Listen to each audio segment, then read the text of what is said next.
warahmatullahi wabarakatuh.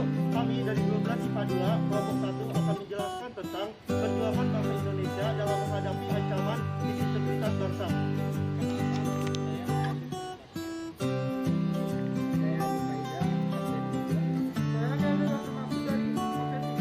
Saya Muhammad Ilham Ramadhan Reda, absen 17. Saya Muhammad Fikri Pojonali dari absen 20. Saya Rifat Fajar Jadi, absen 27. Selamat menyaksikan. Oke, yang pertama kita bahas integrasi nasional itu apa.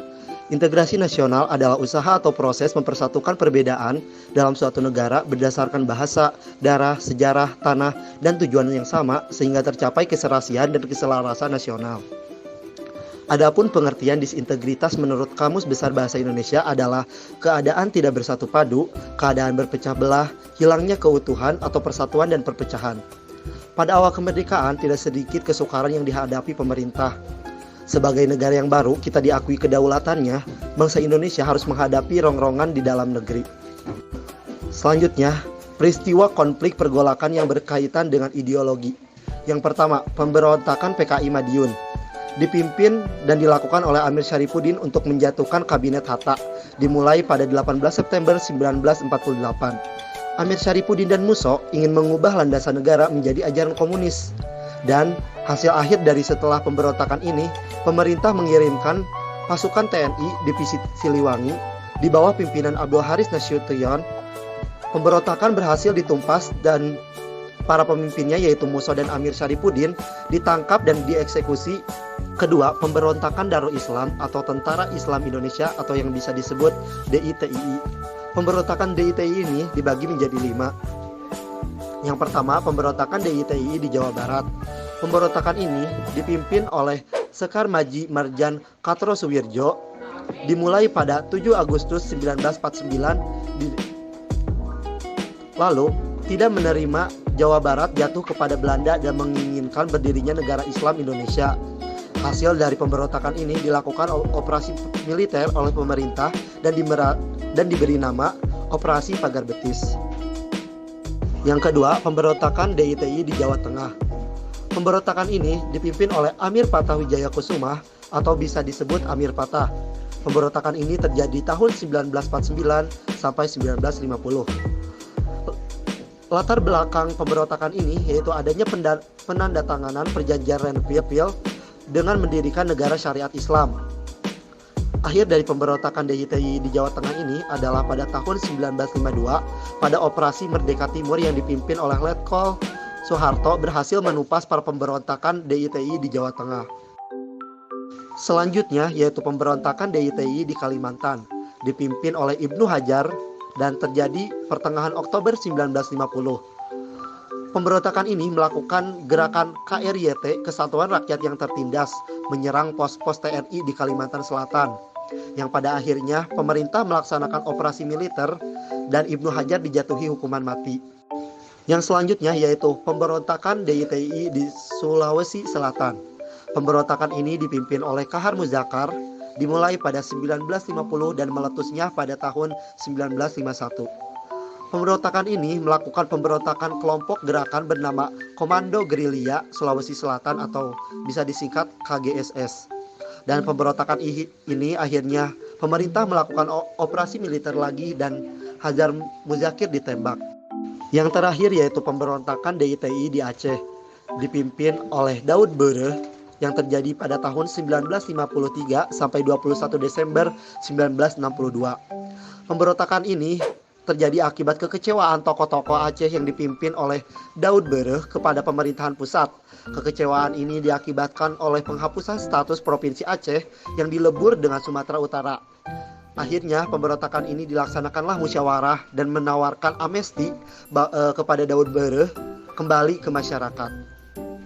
Selanjutnya yaitu gerakan G30 SPKI.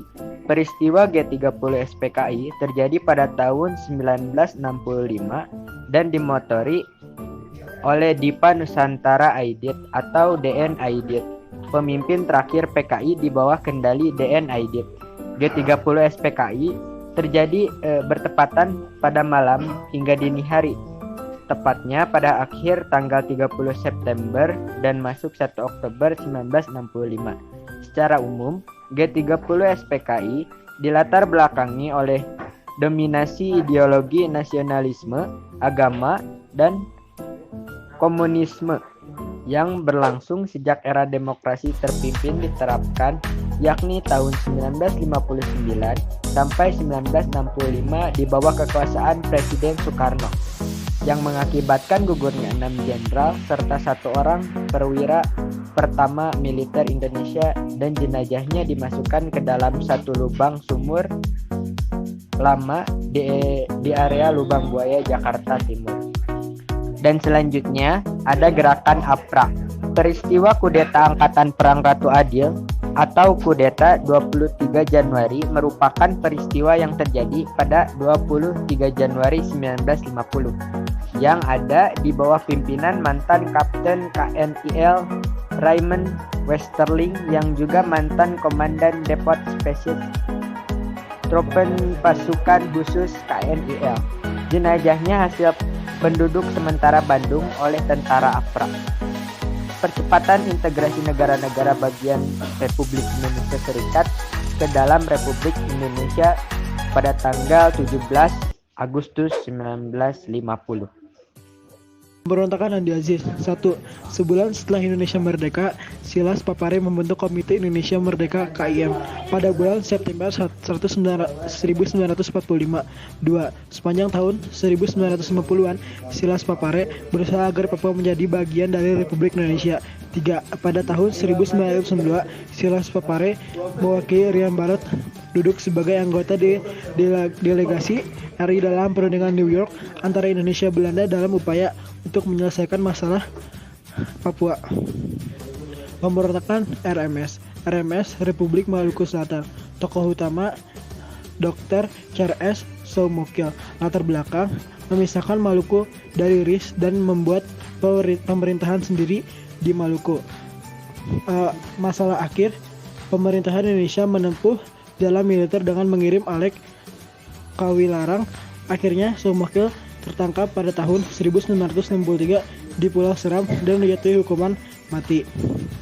Pemberontakan PRRI atau Persemasta, tokoh Ahmad Hussein.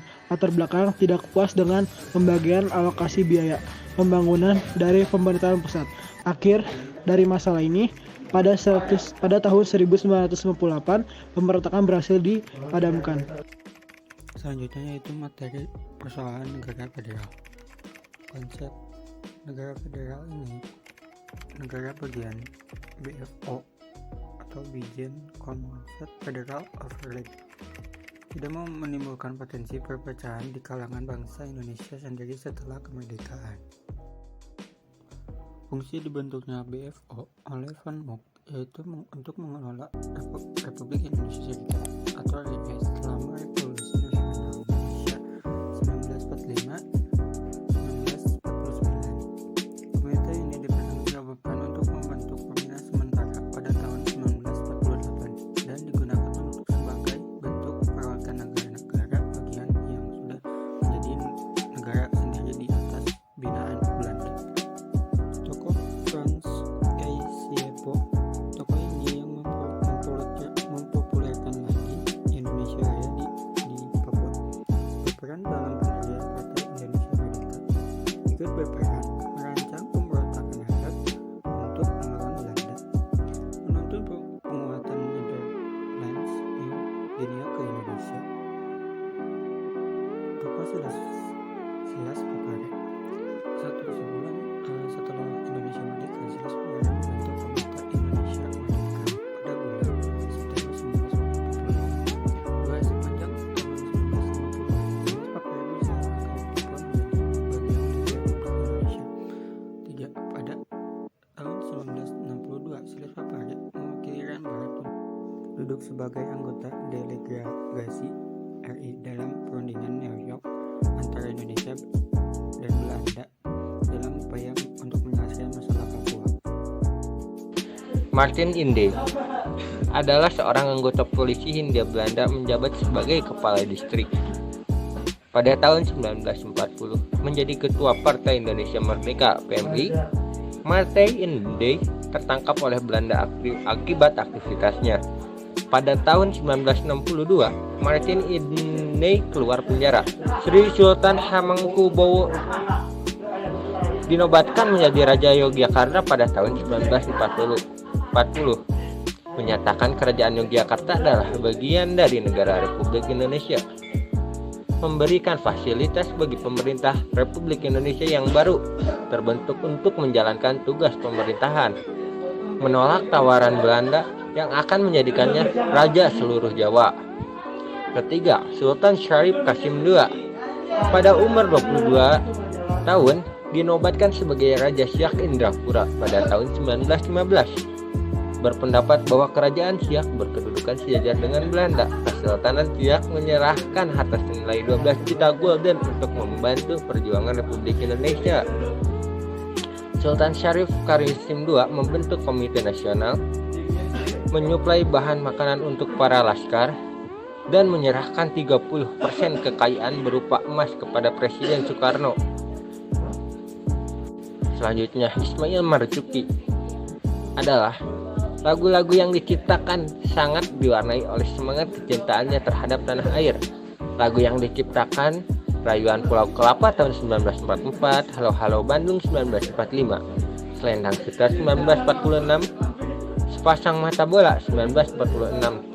Tahun 1947, RRI dikuasai Belanda dan Ismail Marzuki memutuskan untuk berhenti menjadi penyiar radio.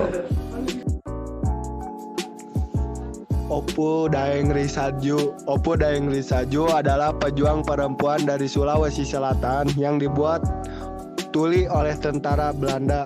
Perempuan kelahiran Palopo pada 1880 silam ini mendapat gelar pahlawan nasional dari pemerintah Indonesia pada 2006. Opu Daeng Risaju semasa kecilnya dikenal dengan nama Pamaja. Jenderal Abdul Haris Nasution. Jenderal Besar TNI Dr. Andes Abdul Haris Nasution adalah seorang pahlawan nasional Indonesia yang merupakan salah satu tokoh TNI AD yang menjadi sasaran dalam peristiwa Gerakan 30. Kelahiran 3 Desember 1918, Kota Nopan. Meninggal 6 September 2000, Jakarta. Jenderal Abdul Haris Nasution menjadi target penculikan oleh gerombolan G30S atau PKI karena menteri yang menantang PKI. Jenderal Ahmad Yani, kelahiran 19 Juni 1922, Kabupaten Purworejo. Yani yang sangat anti komunis menjadi sangat waspada terhadap PKI, terutama setelah partai ini menyatakan dukungannya terhadap pembentukan kekuasaan kelima selain keempat, angkatan bersenjata dan polisi. Terima kasih.